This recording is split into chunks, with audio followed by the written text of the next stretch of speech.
Looking for stories that are fresh and new?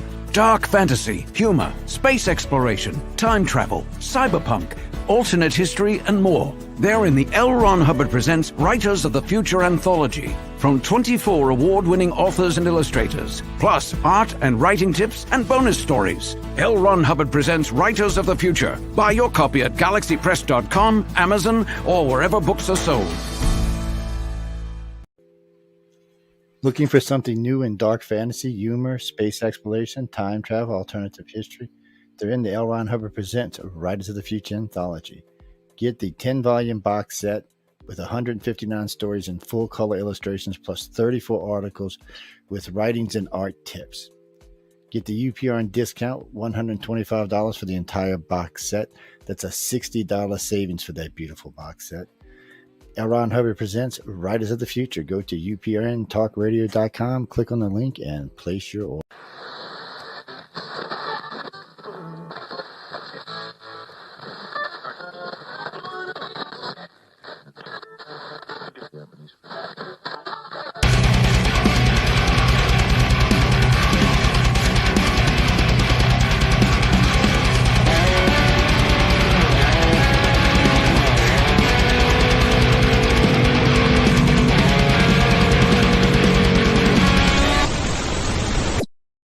Hey, good evening, everybody. This is Sean Kelly of Into the Night with Sean Kelly on UPRN Talk Radio, 105.3 New Orleans, 107.7 Mississippi. I have a great show tonight. I'm really interested on hearing his story. But how was everybody's week so far? I know it's only Tuesday, but and I did have the show on Sunday. But I guess hope everyone's doing okay.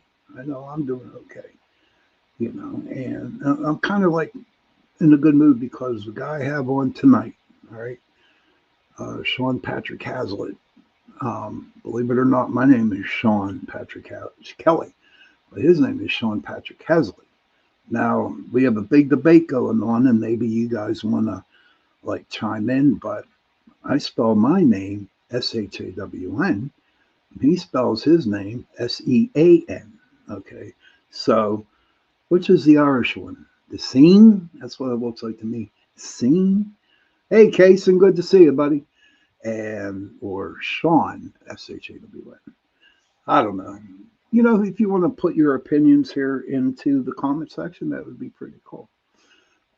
Tonight's guest, just in case I forgot, I probably did, but I'll do it again. I want to thank Carnation for sponsoring tonight's show. So, my friend, and I co-host with him on Friday nights with Joe Montaldo. Hey, Cindy Simpson, good to see you.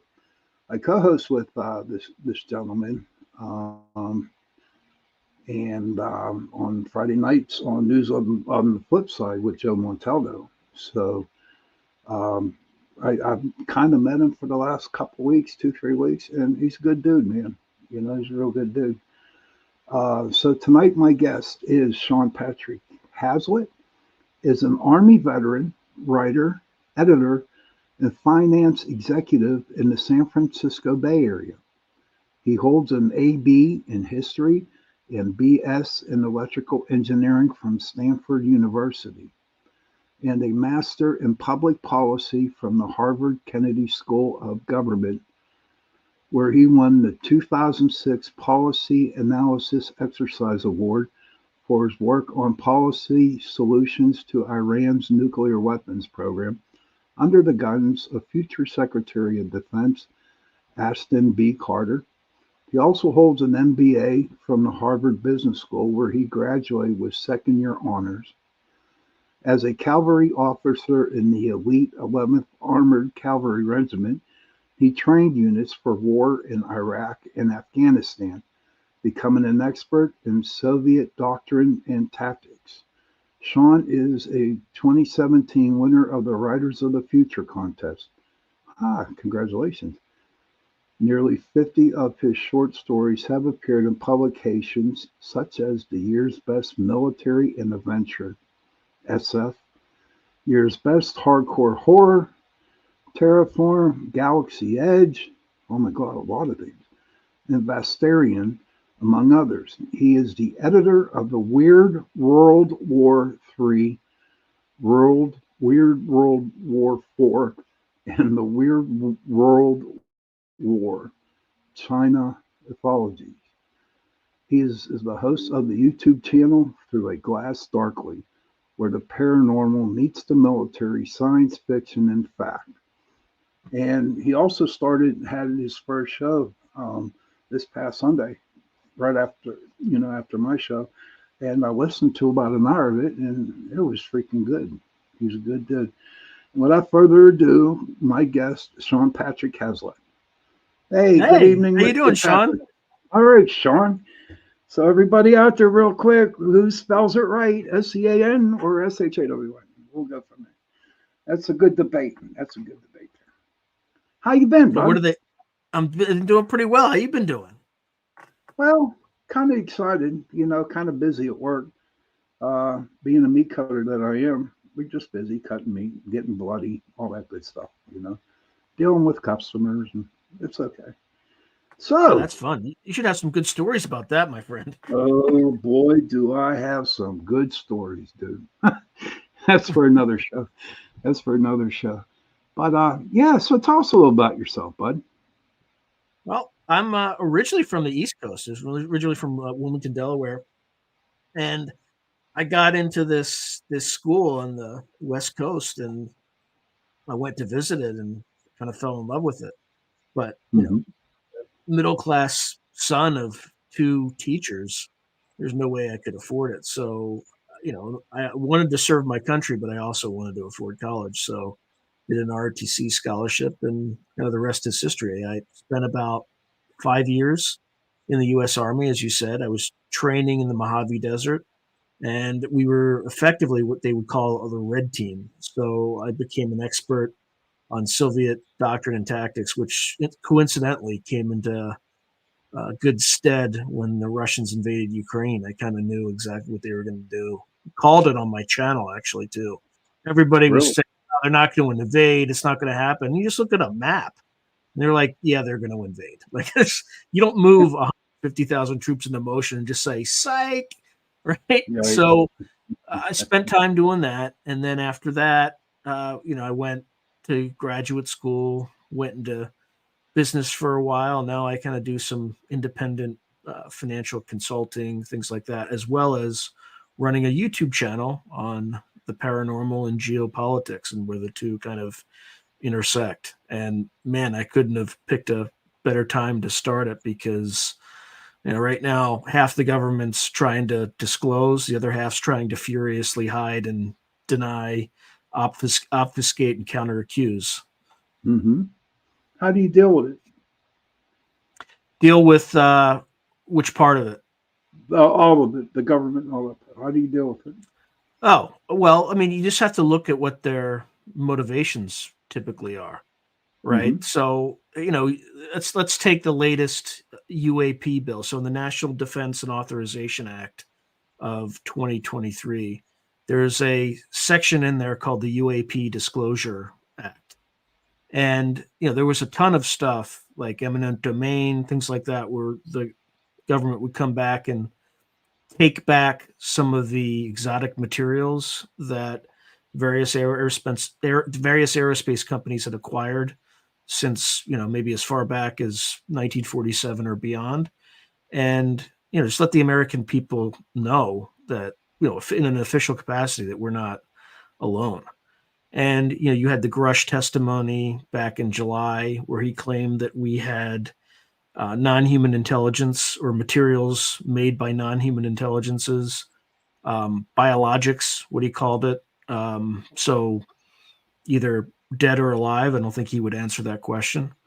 So there's a lot of that coming out. And then you have another arm of the government who are saying that, oh, it's all weather balloons and Chinese drones. Well, if we're spending almost $1 trillion on defense and those things are Chinese drones, the entire government needs to be fired, Yeah, right? They're not I would Chinese like to drones. say.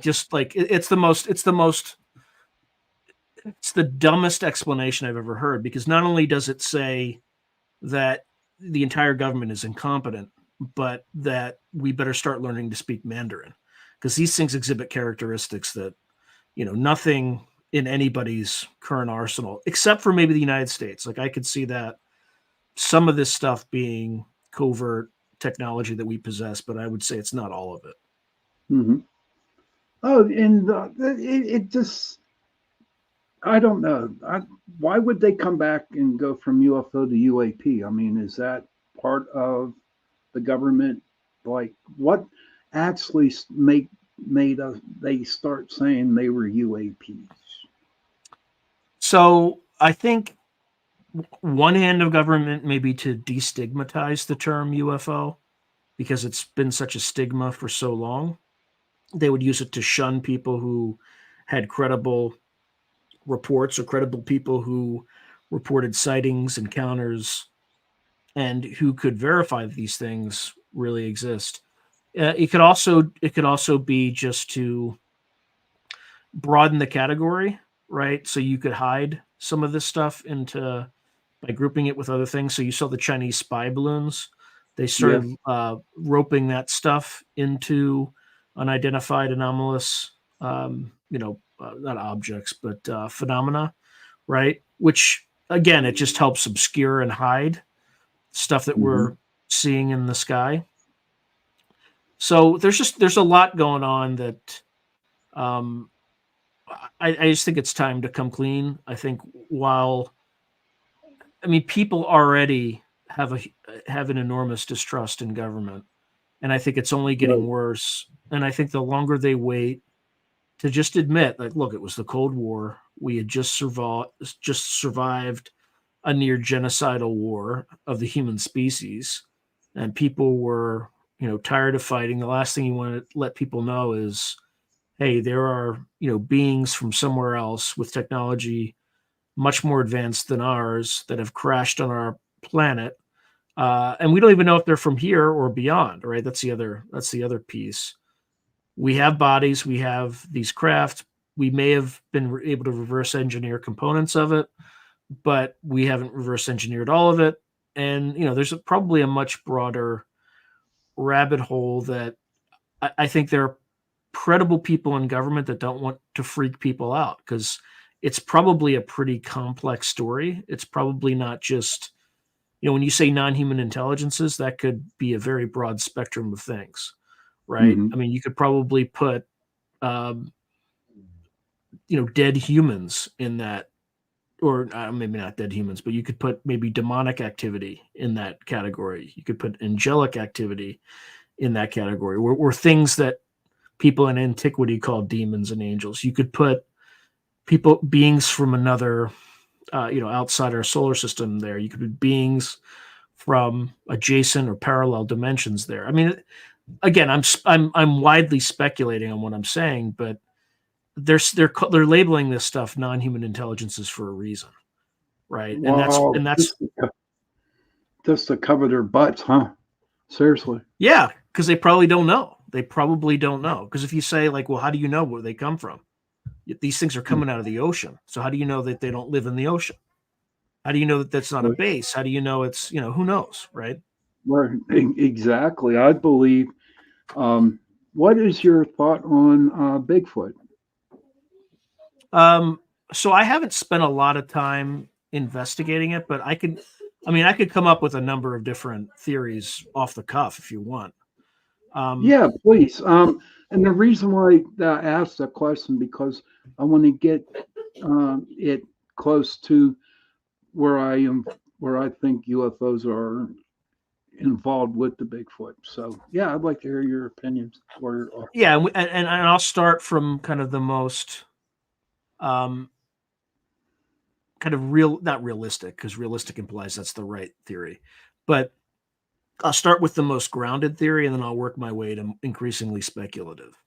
Mm-hmm. So it could just be some lost tribe of humanity, right? Or Homo sapien type being that is just much better at hiding in the wilderness and might be much larger, etc. And they're kind of out there. It's just kind of the classic uh, cryptid or cryptozoological kind of explanation. Hmm. I don't, based on different sightings and things like that. I don't really. I think that one's actually less likely. Then there's a possibility that it's some sort of um, something from another dimension that kind of passes in and out of ours, right? And that depending on what your version of reality dictates. So if you look at the quantum mechanical universe, 99.9% of us is empty space. And what you see in front of you, your chair, your table, this computer, they all are just vibrating electrons at different frequencies, right? So if you imagine a universe like that, you could have coincident entities or beings that are just vibrating at slightly different frequencies or slightly out of phase.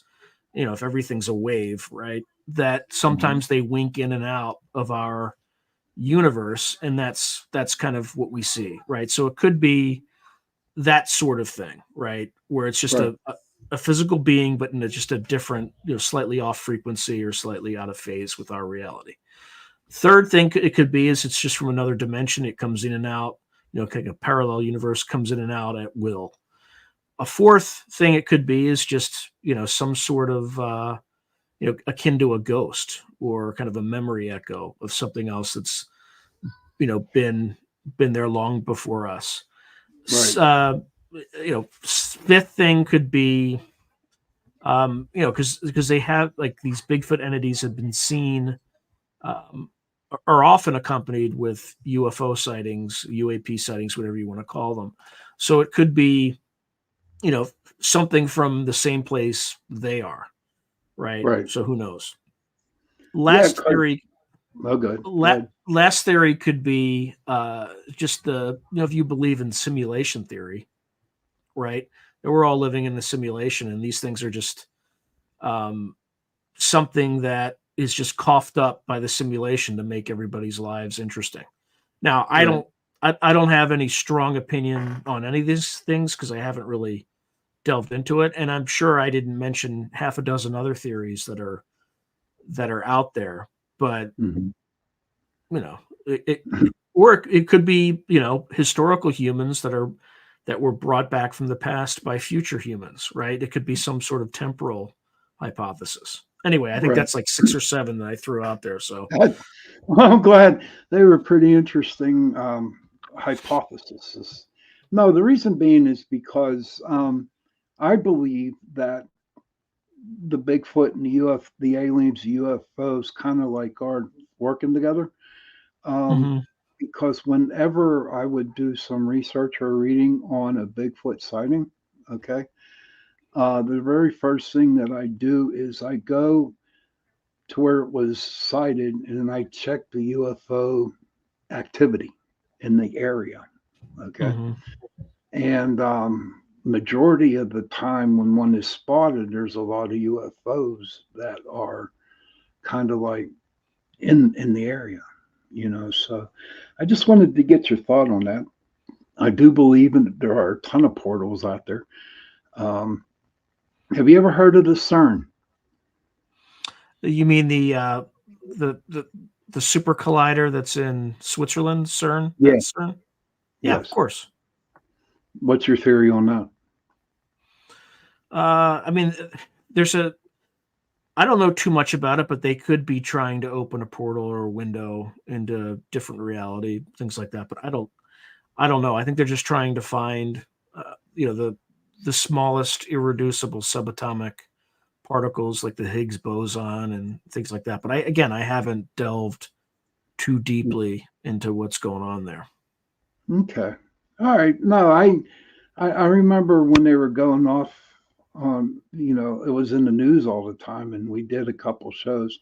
Me and Jenny Nicasio, I did a couple shows on Chasing Prophecy on the CERN. So it's kind of spooky, man, that they can open up little wormholes and portals out there. God only knows what's out there in the galaxies, if you know what I mean. You know. Well, I mean, who knows what we were doing when we detonated nuclear weapons, right? Like we Right. may have been ripping tears into the fabric of space-time for all we know, right? Because that's when a lot of these UFOs started showing up, at least, en masse, right, in large Right. numbers. So did we open a portal into another universe and they slipped out of that? At the same time, too, you had Jim Parsons out in the desert opening, doing rituals and opening up portals and, things like that. Hmm. So again, during the same period of time. So is it a cult? Is it, extra solar? Is it, uh, from another, who knows? Right. And I Right. think that would help. That would help if, the government came out and gave people some sort of an idea of what this stuff is. Otherwise, people are going to speculate and, may end up going along this catastrophic disclosure Right. path where they start doing things that start bringing things in that, could be damaging just because they don't trust government to come Hmm. out and provide them with the truest explanation of the reality that they're facing. Ah, totally. That's pretty interesting. Thank God for being on my show, dude. I'm telling you, everybody, listen. He's the best. He's one of the best that I have, and he's really nice. He's so down to earth. In about 5 minutes, so we're going to pop into our break. But I'd like, first of all, thank you for your service. When you were in the army, I do believe you talked about being in tanks. Is that true? That's right. Yeah. So I was an armor Yeah. officer. Okay. Uh, well, it's a mixed thing because I was assessed as a military intelligence officer, but they branch detailed me, which means they loaned me to a combat arms branch for 4 years, and then after I was done, I was supposed to go back, not back because I'd never spent a day in military intelligence. I was supposed to go into military intelligence because they don't have a huge need for lieutenants, but have an exhaustible need for captains and majors. So I did my Right. services as in the army. I commanded a tank platoon. I also, we were doing exercises in the Mojave Desert, I commanded a motorized rifle company, which is kind of a Hmm. Russian hybrid equivalent. It's kind of the size, about two-thirds the size of a American tank company. And we ran these war games, 10 war games a year, and we would fight other U.S. units. And it wasn't like, we would roll over. We would decisively defeat them. I think I was probably involved I in hope 100 with battles. lasers, dude. I hope you use Yeah, lasers, right? yeah, That's absolutely, good. absolutely. So we could track everything, right? And people could Right. see the icons on the map going black and why they went black and things like Hmm. that. But it was a really great experience because it taught you how to fight. Like it really taught you what works and what doesn't. And one of That, the things that I found works really well is that you have three different plans, very high level, three different courses of action. If they do this, we do this. If they do that, we do that. And they would hmm. come in with these 20, 30, 40-page op orders. And once you do something that they didn't plan for, victory is yours. That's cool. Okay, listen, it is that time to go into the commercials.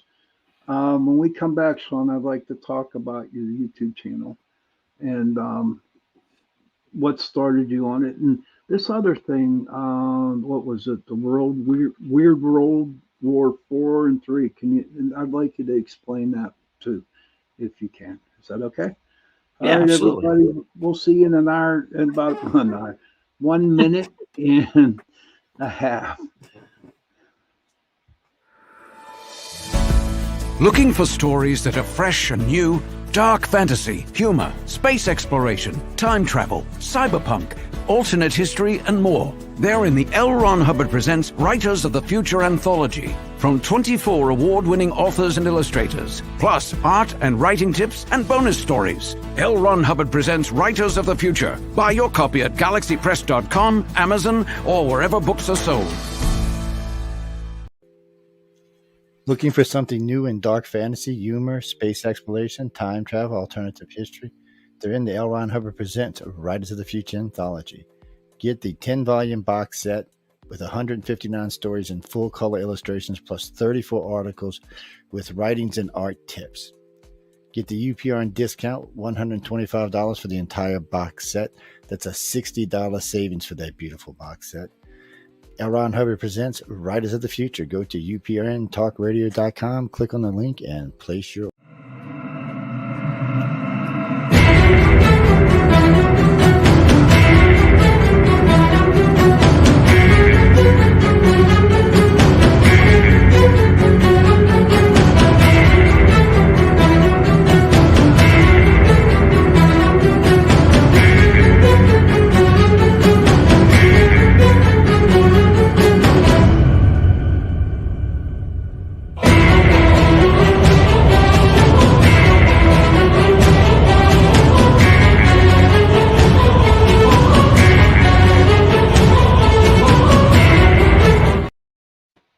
Hey, welcome back to Into the Night with Sean Kelly. Again, we are on UPR and Talk Radio 105.3 New Orleans, 107.7 Mississippi. And I want again, I know I said it at the beginning, but I'll say it again. Also want to thank Carnations for sponsoring my show tonight. Tonight's guest is my friend, Sean Patrick Hazlett. And we talked about UFOs, UAPs, all kinds of stuff, Bigfoot, military, and the first half. But hi, Joe, good to see you. And so the second half of the show, he has a YouTube channel. Oh, by the way, thank you for your service, Sean. Thank you. Yeah, thank you, Sean. Thank you. So your YouTube channel, it's Through a Glass Darkly. Where'd you come up with the name, and what is your YouTube all about? So I kind of just like the name. I think it's from a biblical passage from Corinthians, but I didn't know that at the time. I just liked the phrase, but it turns out to work because we're looking at the world through a glass darkly. We're not really, it's like the Platonic cave, right? We're just seeing shadows of something else in a cave. And that's kind of what the nature of our reality is. The same thing with Through a Glass Darkly. We're not seeing reality as it is. We're seeing reality as we're evolved to see, which is a very narrow range of visual and audio stimuli, in terms of, you hear between, 20, I think it's like 2 kilohertz to 20 kilohertz, something like that. And anything like above and below that, you don't hear. So that's kind of how I came up with it. And what it focuses on is the intersection between the paranormal and military science fiction and fact. And the reason I started that way is because, as you alluded to earlier, I have these 3 anthologies: Weird World War III, Weird World War IV, and Weird World War China, right? And what those are military science fiction books that have some supernatural or science fictional element. So Weird World War III came out in 2020, and it was, what if the United States had gotten into a war with Russia, which unfortunately turned out to be somewhat precognitive. Weird World War IV was actually my publisher's idea, so nothing precognitive there, but it was what's going to happen in the war after the next war. And then Weird World War China is, what if we were to get into a war with China? And there in these stories, there are paranormal elements. So one of the things that's kind of interesting is, I don't know if folks are familiar with David Drake. I probably have his last short story before he died. So, and that's in Weird World War China. All these books you could find on Amazon or wherever else books are sold, and highly encourage people to check them out. But going back to the show, I originally started the show to help promote those books. But as I was starting to do it, I started interviewing people who had real world interfaced in the real world with a lot of this phenomena. So I started through the remote viewing route. And, I didn't talk to people who just claimed to be remote viewers. I talked to people who served in the military, in the DOD, as part of their Project Stargate. So I started with Dr. David Morehouse, who was, he's an Army Ranger, and instead of going into recruiting command, he ended up working for, various military intelligence units. So today, I think it's called Task Force Orange. Back then, it wasn't. Back then, I think it was identified as Royal Cape. It was the intelligence. It's called, also known as the Intelligence Support Activity. But he did a little work with that, and he ended up moving into DoD in one of these special access programs, which is remote viewing. And for folks who don't know what remote viewing is, it is the ability to see anywhere in space and time without physically, kind of in your mind's eye, without physically going. It sounds like it's like a psychic thing, but it's really any human being possesses some native ability to do it. But when this program was identified or disclosed, where it was basically a leak, but in 1995, the CIA kind of did a year-long examination of it and claimed that, oh yeah, it didn't really work. We only spent tens of millions of dollars over 20 years, and nothing to see here. Move on. Hmm. So how did he ever, or did you ever read on how do they train people to remote viewing? What is it? So just like anything else, right? You just through repetition over and over again. But the way it works is you are given coordinates, right? And the coordinates don't have to they only have to correspond to a target. They initially were geospatial coordinates, but once you start doing that, you'll kind of screw up the remote viewing ability. Because the problem with remote viewing is there is a potential for analytical overlay, right? So Hmm. if you start seeing something that looks like a bridge and you say bridge, you've kind of screwed up, right? That's like a Right. cardinal sin in remote viewing. You're just supposed to describe what you see. You're not supposed to try to analyze it while you're doing it. And so the reason they just give you a set of numbers, and the numbers don't have to, it could be completely randomly generated, as long as they are just linked to a certain target. But that's literally all the remote viewer gets. They just get a set of numbers, and then they're asked, "What do you see?" Right. So to give you an example, if you wanted somebody to remote view your house, you would just give them a set of numbers, and you would say what they see, and they would start describing. I see, a rectangle. It looks like there's grass in front of it, and I see walls that are this, and they'll start describing your house.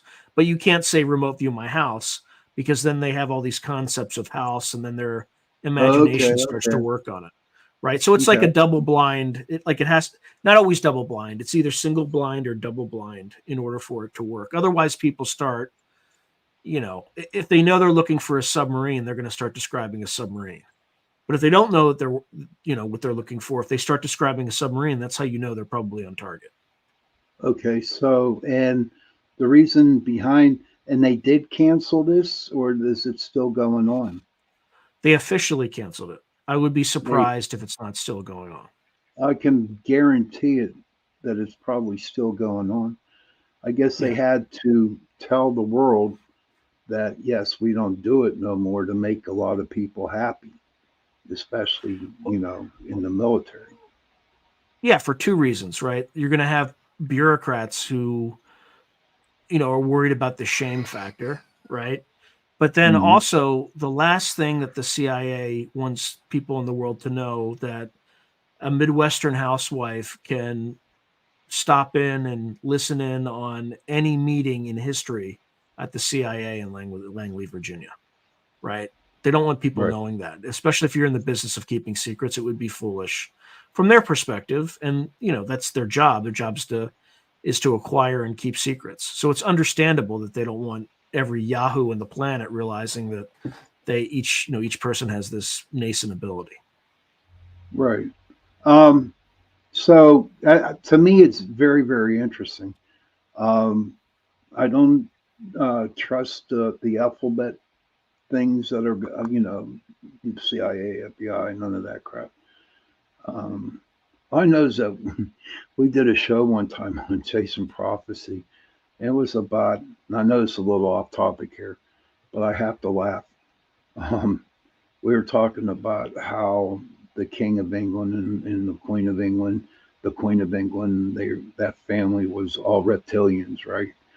And Hmm. I swear to God, we really got into a deep, deep conversation with somebody on it. And I swear to God, dude, I thought the SAS was going to come knocking at my door the next day. Seriously, Why? What man. happened? Oh no, were just, how everything seemed to be. We were really seriously talking into about the what did I just say? Reptilian or The the reptilians, yeah. For nobody who doesn't know who the reptilians is, it's one of the alien um, UFO aliens, and I really thought I just got nervous, dude, because I thought the SAS would be knocking on my door the next day. But I had to throw that little story in, to get a chuckle out of them. yeah, but You I mean, they wouldn't. I mean, if you speculate about that stuff, the last thing a government agency would do is knock down somebody's door about something like that, because then that would confirm, any theory is true, Right. right? So, Hmm. and that one's kind of it is so speculative that who knows? Could they be? Right. Sure, but how would we? How would we know? Right? True. True. I don't know. I just had to bring it into it. Now, also in your bio, it says, right, you're a winner of the Writers of the Future contest. Um, our boss, Joe Montaldo, is one of the judges, I do believe. Um, and so, Joe, what did Joe ask? I mean, what story was it that you won on? So I wrote a story called A Dramalek, which is a story about a Semitic demon, and there was somebody who was kind of semi-possessed by this thing, started writing things in ancient Sumerian cuneiform, and I don't want to give too much of it away, but there's kind of a showdown at the end between this guy and the demon, and he does something that is a little bit of a surprise, but Hmm. he kind of does the right thing. But it's dark. I've Is been it? told that was one of the darkest stories I think they've ever run. And how So, can we get a hold of that book? This so it's in volume 33 of Writers of the Future. You can find it anywhere where books are sold. I think you can go to Amazon.com, maybe Barnes and Noble, but I don't think they're carrying as many books anymore on like science fiction and fantasy. It's kind of so I just go to Amazon. Okay. I'm going to have to get more info off you about that book because I wouldn't mind reading it. Now, it also says here in your bio that there's nearly 50 of short stories have appeared in publications. Now,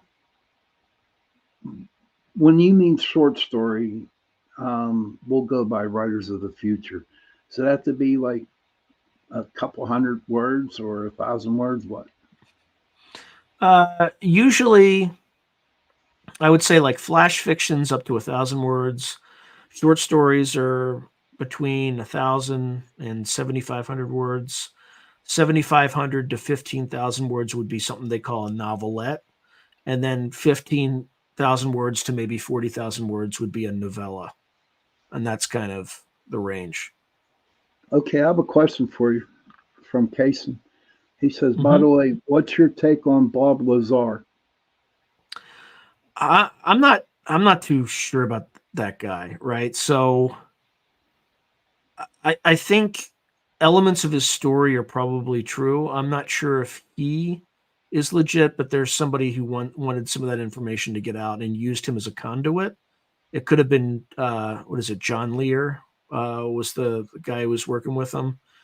And then there is the other thing about Bob Lazar is he could also be legit, and he could have also been chosen deliberately because he had a pretty shady lifestyle.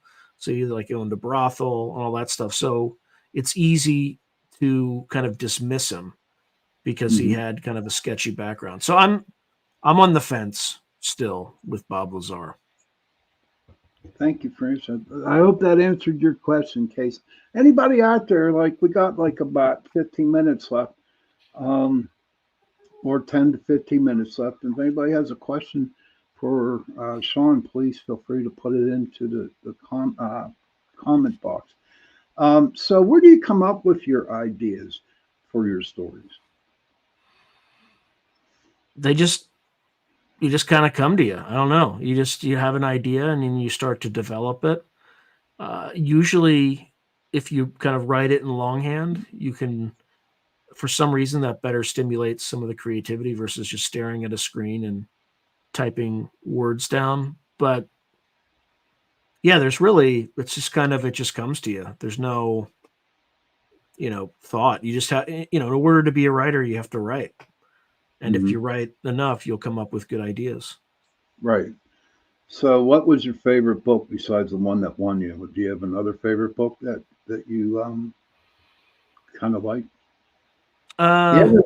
Did you ever write nonfiction? I have, but a lot of it's just been like business school cases and stuff like that. Nothing that's super, super interesting. Yeah. So I might be interested in writing it given the background, given what I've learned from my podcast, because there's a lot of interesting things about the nature of reality that I've explored with various folks, from remote viewing to, the death of Mars, things like that. So that's something I might explore in the future. But again, writing fiction is both easier and harder at the same time, right? Okay. It's harder to make something up, and it's harder to make it engaging and interesting. Whereas nonfiction, you just write an outline and crank it out, right? Okay. So basically, you write nonfiction, but somehow can you put the fiction into the nonfiction to create a story? Or you put the nonfiction into the fiction is easier to. I definitely did that. So I just wrote a novel last year, or finished a novel last year, and sent it to my publisher. I haven't gotten any word on whether or not they're going to buy it, but 2 years ago I started writing about what would a crash retrieval program look like in the United States government, and what if there was a craft that crashed in Russia, in the Russian Far East, would we send people in? And then what if the Chinese also sent people in? And what if it became a potential flashpoint between the three, or among the three countries? So that resulted in a book called Wormwood Down. It's not available, and I won't know if it'll ever be available. It depends on whether or not my publisher decides to buy it. But if my publisher does buy it, that book will be out there. Cool. I do better when I listen to it on the CD. You know what I mean? I don't know. I still have ADHD, and I'm being honest with you, because I'll read the first 10 pages, jump to the middle, and then finish off at the end. Or I'll do what my mother does. I'll read the ending, and then I'll read the story, see how the ending goes. But the last thing I want to chat about is that Through the Glass Darkly, where the paranormal meets military. Can you kind of shed a little bit light on that? Yeah, so remote viewing is Exhibit A, right? So we had, the United States government had an actual program where they used remote viewers to see in distant space and time various targets from Soviet nuclear weapons and things like that. The other place where it's particularly relevant is with crash retrieval programs that we just talked about, right? If our government does have crash retrieval programs, and you're talking about the military, and you're talking about if you group UFOs into the paranormal, and I do, because I think it's all a spectrum, part of the same sort of thing, right? It's just an aspect of reality that we don't quite understand yet, right? And I think part of that is related to consciousness. And then part of that, what's stopping us as people are so skeptical because of the programs that the government put into place to, keep the government's, one of the government's, if not the government's most kept, well kept, and it's not really well kept, but closely guarded secret, which is that we are not alone. And, we've interfaced in some way, either by capturing entities or Hmm. by retrieving their equipment and things like that. But there are plenty of areas where that's right. If we talked about CERN, right, that could have a military science fictional aspect to it, right? What if something came out of that? How would you deal with it? Right? You have to send some commandos there to take care of business. So there's a lot of overlap. Yeah, and it just, but I like what you just said about sending commandos because we're still finding stuff here on Earth, in the grounds, in the waters. I do believe that whenever CERN went off, that there was a bunch of other creatures up there that nobody knew that existed. Mm-hmm. Don't you think that they were taken? Um, is it all about the power of the money, or is it actually to go out and find something? Because, man, you are messing with Mother Earth, and you just don't want to do that, man. And Well, it I just seems I think there's like, stuff out there that they still can't explain, mm-hmm, and the last thing they want to do is tell people that they're not. When you're going to sleep at night in your warm, cozy bed, there are things out in the darkness that can come and take you away, and there's nothing, absolutely nothing, your government can do to stop them. And I right, don't think that's a message that they want to share with the American people, and for good reason, right? I can understand their motivation. I would prefer to know these things so right, that I could avoid putting myself into situations where that could happen, right? So if you mm-hmm, look at David Paulides' research with, yeah, stay out of granite fields in national parks, yes, right? Because people yes, tend to disappear yes, there. But so, it's I can understand where some people in government would think it's responsible to keep people ignorant of these things, but I also think, it's been quite some time. I think it's time to open the kimono, and frankly, at this point, I've lost a lot of faith in the human race, particularly the way that people at the top run the world. And I think it might give people comfort that there's something out there that's a lot smarter than us. That, there might be stuff that's malevolent, but there also might be stuff that's beneficent. And mm-hmm, I think that would give people some comfort because, like right now when I look at the world, it's like a three-ring circus at a clown show. yes. I agree with you, brother, 100%. What do you think of David Paulides' Missing 411? We did a couple shows on that, and I find it interesting. I really, really do. I think there are aspects of it that are helpful. I also think there are aspects of it that uh, he leaps to conclusions a little quickly. I'll give you a very discrete example. So I think there was a movie that he released, and he talks about one of the characteristics is people of German descent are, tend to be taken more often, and there are many people of German descent who've been taken, but the three examples that he gave, one was a Swedish surname, another was a British surname or an English surname, and then the third was a German surname. So, it might be a Northern European thing, who knows? But there are certain things that he hammers home that are not necessarily coincident with the evidence. And another one of the disappeared, bodies that had disappeared in that movie, right? 6 weeks before the movie aired, they found the body, but you Oh, didn't hear really? anything. Yeah, you didn't hear anything about, Hmm. hey, they found it. It's just kind of silent. So I would say that there's not there's a lack of scientific rigor, but there is good work on identifying the correlations, right? So, or identifying the patterns. So I would give it high marks on pattern definition, or Hmm. pattern recognition, but I would give it low marks on kind of, once those patterns are established, there is zero curiosity in looking at places where the patterns don't apply, if that makes sense. Okay. It So makes a lot of sense, it's both a compliment and a criticism. which is good.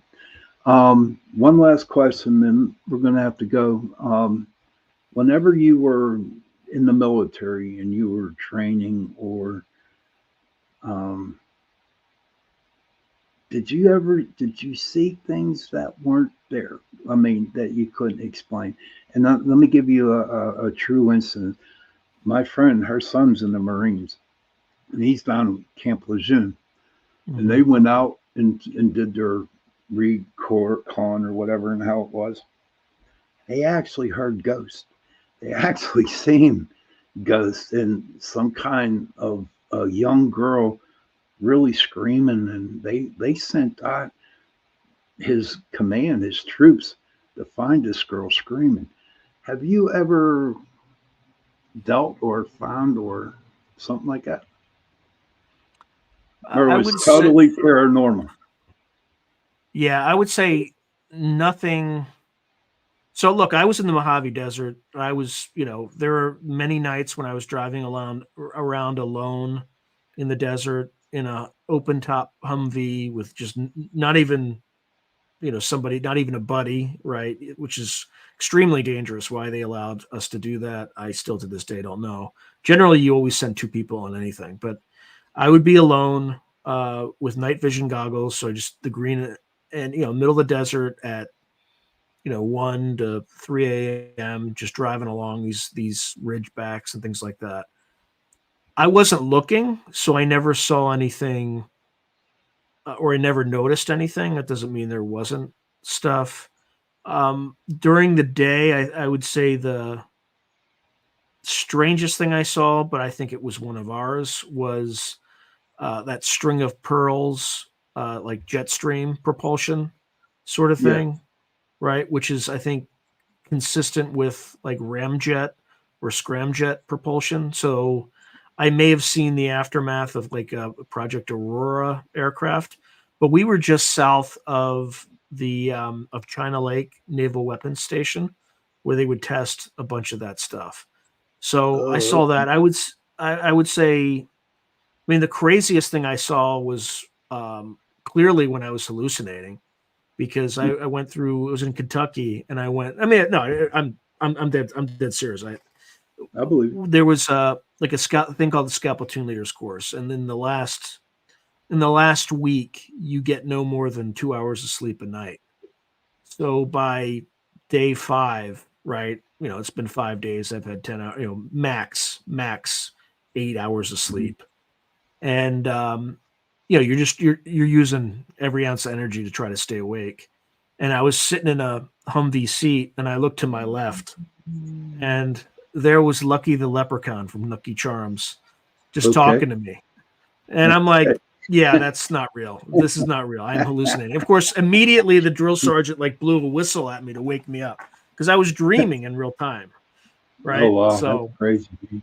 yeah, That's that's the scary. strange thing, but it's not.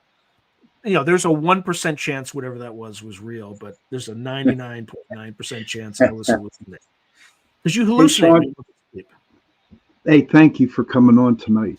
Um, Everybody, Sean, his I'll let you tell about your podcast, or you're on your radio and all that. Sean, can you please tell where people can find you? Yeah, so you can find me here on the station at Through a Glass Darkly Radio with Sean Patrick Hazlett. I am live on Sunday evenings from 6 to 8 p.m. Pacific time, 9 to 11 11. p.m.